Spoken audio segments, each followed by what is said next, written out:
Segunda-feira da segunda semana da Quaresma, ano B. Eu sou o Padre Pedro Paulo e começamos agora mais um programa, a Bíblia no Mundo de Hoje. Na sexta-feira, nós lemos o Evangelho desse domingo. Está no centro do Evangelho de São Marcos, no capítulo 9, entre versículos 2 a 10. E o evento central, já apontamos, é a transfiguração. Esta visão escatológica do Cristo antes da sua ressurreição. Portanto, um evento extraordinário, muito além da capacidade humana dos apóstolos, mesmo que eles fossem doutores da lei ou fariseus. Porque essa visão é inédita. Nela se reuniram todos os elementos da revelação. Isto é, de um lado, Jesus de Nazaré, o Filho de Maria, do outro, o Verbo eterno de Deus. Não se trata de duas entidades, mas de uma pessoa em duas naturezas. Em Jesus Cristo residem unidos ou unidas duas naturezas.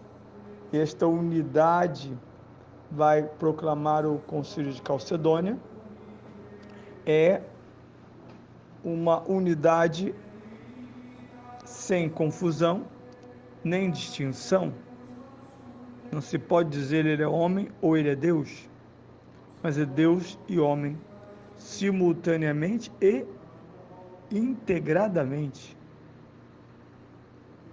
Por isso que eles estão vendo, para os apóstolos, é o futuro de Jesus de Nazaré. Para o Cristo é o presente. Se a glória estava escondida, será somente para que os homens ouçam e creiam que uma natureza humana nova chegou ao universo e vai nos redimir. Já tínhamos falado também, e é importante, que este evangelho está quase no centro dos capítulos de São Marcos, são 16 capítulos. Exatamente no 8º capítulo, Jesus faz o primeiro anúncio da sua paixão, morte e ressurreição. Sendo que, como no evangelho de hoje, o que choca é a paixão e morte.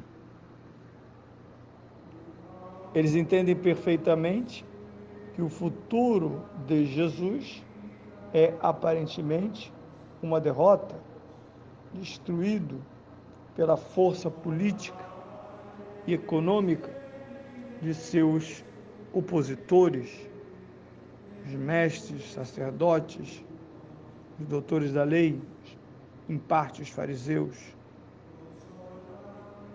E São Pedro se revolta, não aceita, recusa.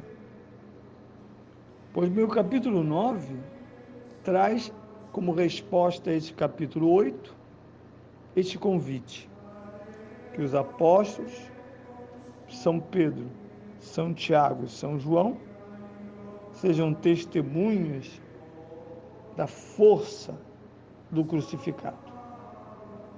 Quem é o homem que será morto, mas antes de ser morto será maltratado, humilhado pelos homens da lei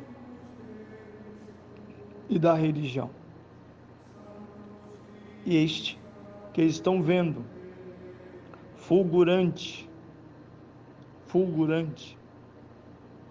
descrito de modo extraordinário, tal é a sua translucidez. E o que é maior, bem maior neste evento, é que juntamente com aquele do batismo, lá no primeiro capítulo, esses três homens ouvirão a voz de Deus. Um evento que havia terminado com o fim no Antigo Testamento, eles não ouvem um texto da Escritura. Deus mesmo, o Pai, se manifesta.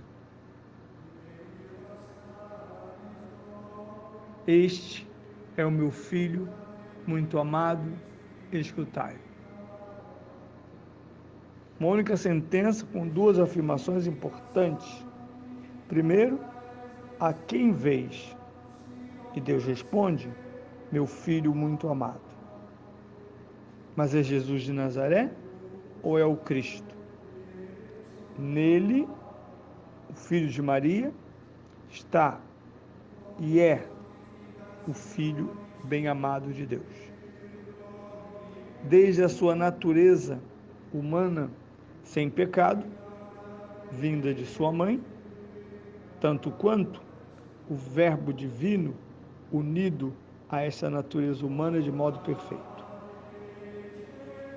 Mais ainda, os padres da igreja vão explorar esse aspecto, porque graças ao batismo, esta afirmação do Pai é dirigida a nós. Que espetáculo! De se imaginar que muitas crianças nasceram sob o signo da rejeição. Quantas mães tiveram seus filhos dizendo, eu não queria essa criança? E quantas vezes o disseram aos seus filhos nas suas crises morais? Pois bem, se nós pensarmos no pecado original, essa frase é impossível. Porque Deus não pode amar alguém no pecado. O pecado impede o amor de Deus e clama pela justiça, pelo castigo, pela punição. Surpreende ao demônio e a nós que Deus se dirige a Jesus com esta verdade: tu és meu filho, muito amado.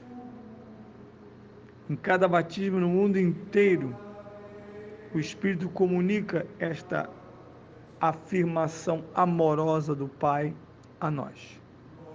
E é papel da igreja acolher, encaminhar, amadurecer a fé de cada batizado pela celebração dos sacramentos, para que ele não só saiba, mas viva como filho amado de Deus. São João chega a dizer, e nós sabemos que somos filhos de Deus, e o somos.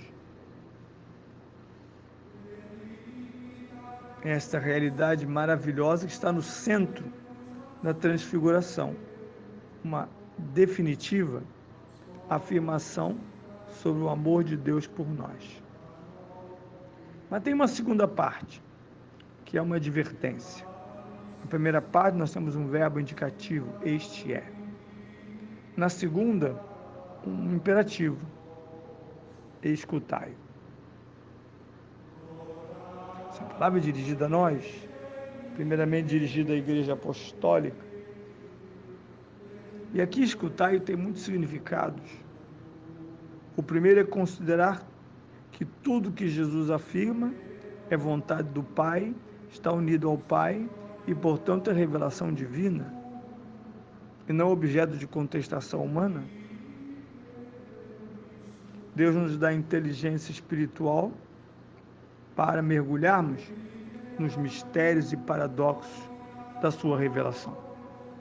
Não somos nós que temos que medir a Deus segundo a nossa pequena, pobre e frágil razão.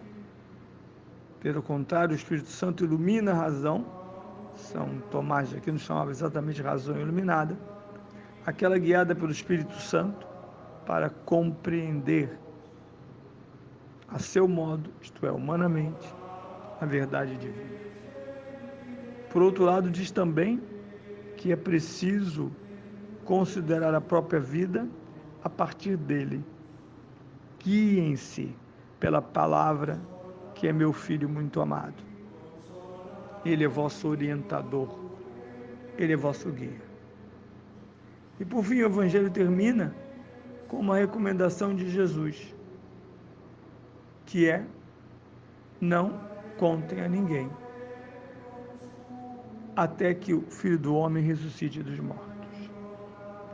O grande problema é, eles vão se calar sim, até porque permanecerão estupefatos. Mas sobretudo porque ocorre na cabeça de cada judeu apóstolo o apagão em torno da verdade da ressurreição. Tenho medo que 2000 anos depois, também nós católicos, tenhamos algum apagão em relação a esta afirmação, a ressurreição dos mortos.